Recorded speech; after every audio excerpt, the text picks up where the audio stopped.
na kung pwedeng magbigay linaw sa kanilang senaryo. Kasi maraming nadadamay di ba? Pati si Mami May nadadamay. At pati yung isa, yung may Marisol, yung may kaibigan doon si Katrina Solsolera. Ay, si Alora sa inaaway ng mga Gabriel fans. Dapat daw, pahiwalayan niya si Catherine dito kay Alora dahil siya daw ang nagbubulong kay Kat. Daw miwalay na kay Daniel. Ako naman, hindi ako naniniwala. Walang kahit sinong outside forces na makapagpapahiwalay sa isang taong nagmamahal ng tunay sa kanilang relasyon. Bakit kailangan sisihin si Alora?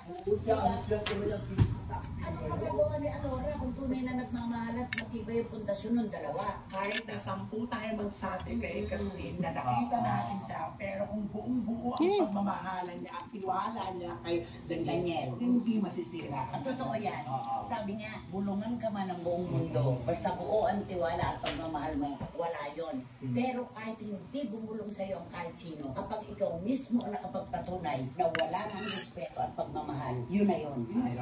Diba? Yun ang uliin. Tapos na yung relasyon nila.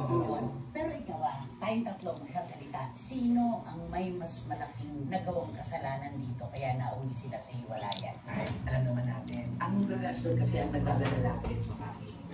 Hanggat kaya ng babae, titiisin niya yan. Pero this time, talagang si lalaki, sumobra. Okay, ikaw, huwag mo idamay ang mga kabila.